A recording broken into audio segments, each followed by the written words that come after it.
Hello, my dear students, how are you? I hope you all must be fine and safe in your homes. So, today we are going to study about the present perfect continuous tense. It is also known as the present perfect progressive tense.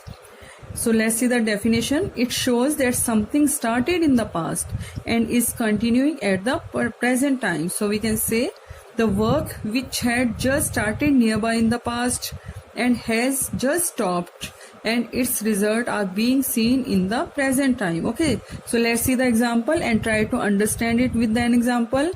I have been reading War and Peace for a month now. So we can say the reading of the novel War and Peace begins sometime in the past and is not yet finished in the present time. So in this sentence you can see the word for is used. So the two specific words since and for are used in the sentences to show the time of action. Okay, the words since and for are used in the sentences of the present perfect continuous tense to show the time of action, and this is one of the most important thing in the sentences. So my dear students, let's see where we have to use since and for words. Okay, so since is used for the exact starting time of the action. For example, since Monday, since 3 p.m., since 1980, since January. And for is used to express the amount of time. It shows a period of time. For example, for 3 hours, for 6 months, for a long time. So these are the use of the since and for words in the sentences. And one more thing, one of the most important thing, my dear students, these words are also called time references words because these words tells us about the time of action. Okay, so let's see the uses of the present perfect continuous tense. It is used for an action started in the past and continuing now. So let's see the example.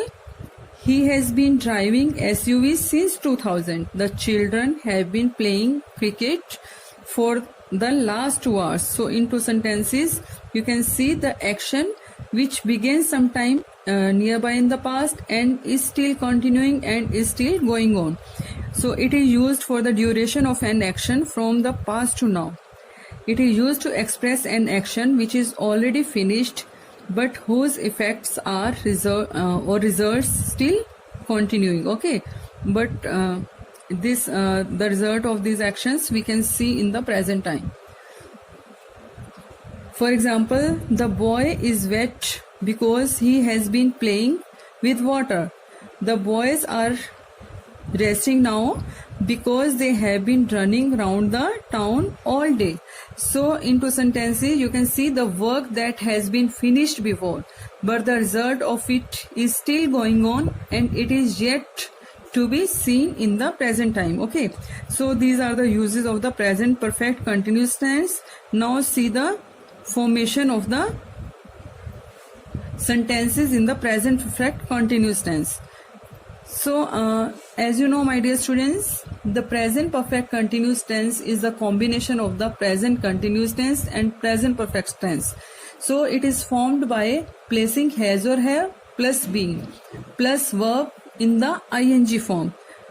So let's see the formation of the positive sentences.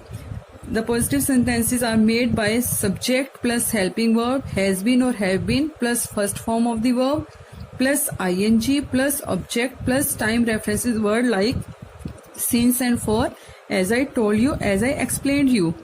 And as you know, if the subject is he, she, it or singular noun, singular name, then the helping verb has been are used.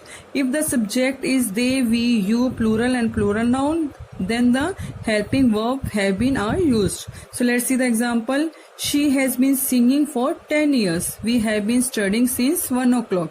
So in the affirmative sentences, in the sentences you can see here the time reference word are used for and since. So let's see the formation of the negative sentences. As I told you, negative means not.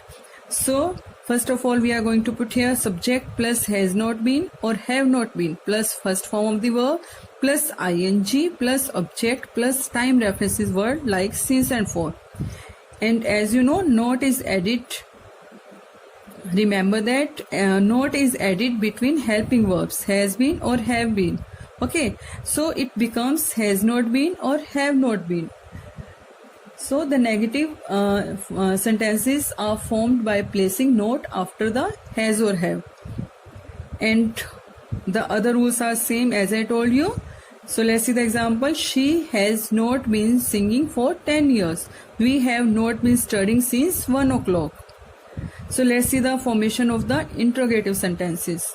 The interrogative sentences are made by helping verb has or have plus subject plus helping verb been plus first form of the verb plus ing plus object plus time references word like since and for, plus we must put after the sentence question mark because this is a interrogative sentences. Okay, these are the interrogative sentences. So a helping verb has or have is placed at the beginning of the sentence. Remember that has or have in the interrogative sentences is placed before the subject. Okay, and the other rules are same. So let's see the example.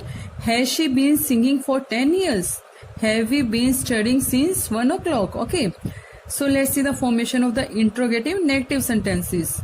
They are made by helping verb has or have plus subject plus not plus helping verb been plus first form of the verb plus ing plus object plus time references word plus question mark. Okay, so in the present continuous tense, interrogative negative sentences are just like interrogative affirmative sentences. They are just like interrogative sentences with only use of not after the subject, and we have to put here not in these sentences because they are also called negative sentences.